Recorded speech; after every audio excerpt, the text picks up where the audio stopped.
first thing we need to think about when playing Texas Hold'em are what hands we should play and what hands to throw away. In the next few sections, I'm going to get into specific detail about what hands you should play in what positions. Throughout the poker school, you're going to hear me throw around the term position quite a bit. Now there are 3 positions at the table: early, middle, and late. The first 3 seats are generally considered early position.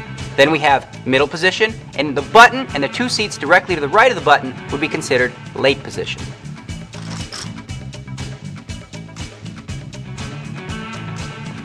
Well, the first group of hands that we're going to look at are big pairs and ace-king suited. Now obviously, you're going to play one of these hands in any one of the positions. But in early position, it's really important to make sure that you're raising to try to limit the field a little bit. You don't want to play 2 kings against 4 players.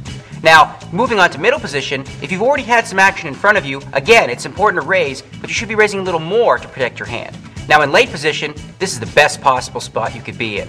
You've already seen all the action in front of you, you're going to get to act last on every single street, which is a huge benefit in Texas Hold'em. Now again, with one of these hands, you should raise.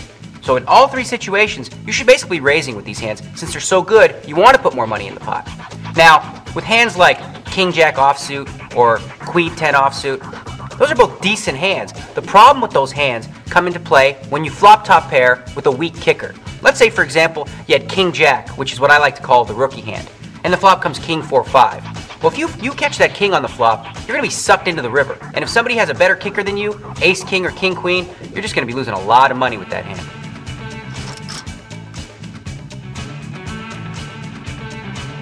Probably the trickiest hands to play are those pesky middle pairs. I'm talking about jacks, 10s, 9s, and even 8s really. Now, from early position, there's a couple ways you can approach it. Limping is sort of a cautious way to see what happens behind you, but generally, it goes along with my style. It would be to raise with these hands and try to sort of isolate and maybe play it against one opponent. Now, for middle position, it would depend on what happened ahead of you. If nobody's raised yet, well again, you'd play it just like you would in early position, and you'd raise.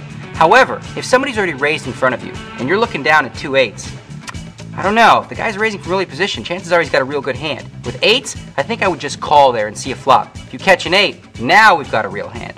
From late position, if nobody's entered the pot yet, this is a perfect kind of hand you want to attack the blinds with by making a raise. However, again, if there's a raise in front of you, I just call. Now, if you're facing a raise and a re-raise, well, how can 2 8s or 2 9s be good? That's a time to save some money, throw it away, and don't find yourself in a bad spot with 8s up against a bigger pair like queens or kings.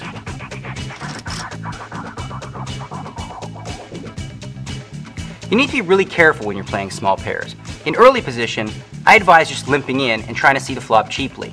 Now, you could fold, and that's probably what the books would tell you to do. The other option would be to raise. And now I'd only recommend raising if you feel like you've got command of the table and that the blinds are really on the conservative side. Now for middle position, if nobody's entered the pot yet, lean towards raising and trying to attack the blinds. However, if there's already been some limpers, well then you can limp along as well and try to see a cheap flop. Now, if there's been a raise already, if it's a small raise, maybe you can see a flop and try to flop the set. Now from late position, this is ideal. If nobody's entered the pot, definitely you want to raise it up and attack the blinds. However, again, if there's been a small raise or some limpers, you can see a flop. There's nothing sweeter than calling with 2 4s against an early position raise who's got 2 aces and the flop coming Queen 6-4. He bets it, you move all in, and he walks home with a story to tell.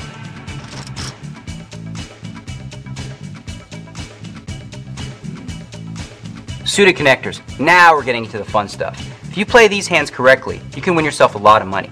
From early position, with a short stack, you just got to throw it away. If you had a big stack though, you might be able to throw in a small raise for deceptive purposes. Now in middle position, if you're facing a raise, depends how big the raise is in relation to your stack size. If the raise is too big, well you just can't play. However, if nobody's played, you can come in with a raise and go after the blinds. In late position, now this is where it gets fun. If there's a couple limpers, you go ahead and limp right along. If everyone's folded around to you, again, you go and raise to attack the blinds. But here, if an early position player raises and you think they might have aces or kings, this is perfect if you have a hand like 5, 7 of diamonds. He has aces, so what? If you hit your flop, you got him right where you want him. Think about it. Say you flop it straight. He bets, you raise, he sticks it all in. You're like, sweet, I got the nuts straight. He's got a story to tell his buddies about how bad you play.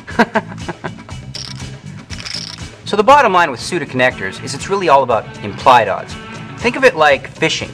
You're throwing out the bait, and then really what you're trying to do is reel in a big sucker if you hit a good flop.